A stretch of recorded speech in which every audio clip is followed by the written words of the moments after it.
longest running TV show in the world. Umabot na kayo ng 15 years, baka luluhod ako sa harap nyo. Bastusan na kasi labanan eh. Bastusan na, siraan. So, walang kwenta. Mag-enjoy lang tayo. Umabot muna kayo ng 45 years. Longest running top 5 in the world. Ayan. Dahil hindi sila kasama sa top 5, longest running TV show in the world. Umabot lang kayo ng 15 years, baka luluhod ako sa harap nyo.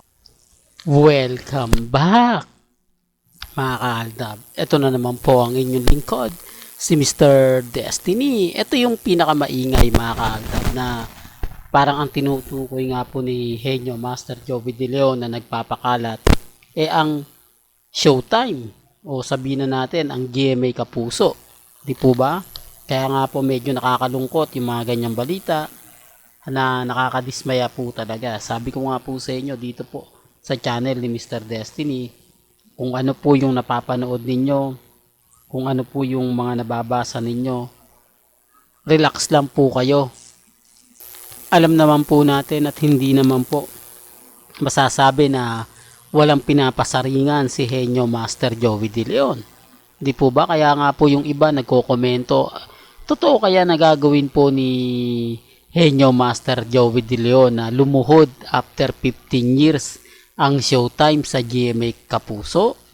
Gagawin nga po kaya yan ni Henyo Master Joey De Leon? Marami tuloy natutuwa o natatawa sa kumbaga kumakalat ngayon. Sabi ko nga po sa inyo, mga kaaldab, dito po sa channel ni Mr. Destiny, yung mga ganitong bagay hindi natin ipapalagpas dahil kumbaga ito lang naman po talaga ang network na umangat dahil po sa aldab.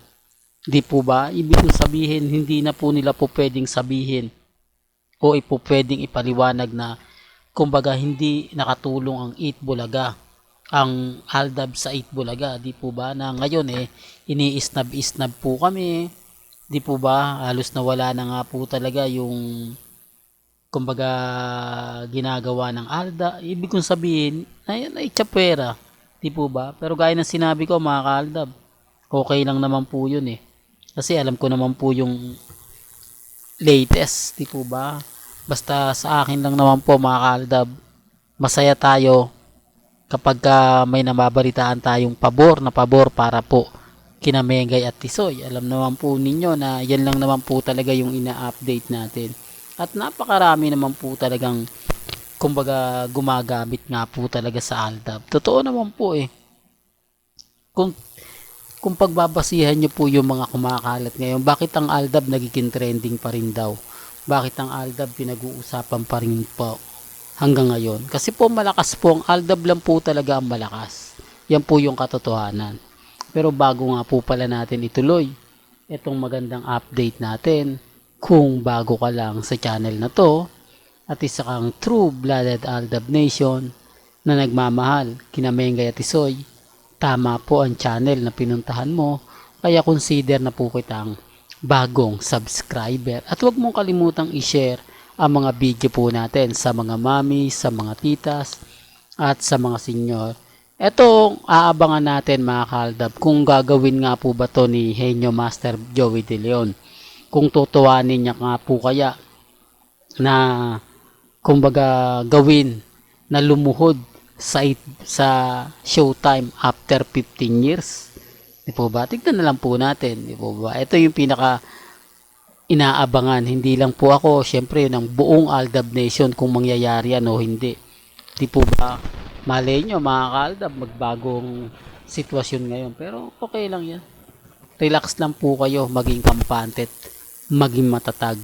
Sa ngayon, wala po muna tayong update kila Mengay at kay Alden Richards. Di po ba? Maya-maya na lang po natin yan i-update. Sabi ko nga po sa inyo, relax lang po kayo dahil ito po talaga yung maingay. Hindi ko alam kung bakit biglang pumutok to, biglang pinag-usapan. Di po, nagulat nga lang po ako, mga kaaldab, talagang trending na si Henyo Master Joey De Leon. Ito po pala yung pinag-uusapan. Well, hanggang dito na lang po ang ating latest updates. Kaya kung gusto nyo pa po ng pinaka-latest at sariwang update, abay tumutok lang po kayo dito po sa channel ni Mr. Destiny para updated po kayo sa mga latest at sa mga bagong video po na ilalabas po natin maya-maya lang. Hanggang sa muli, salamat po sa panonood at pakikinig.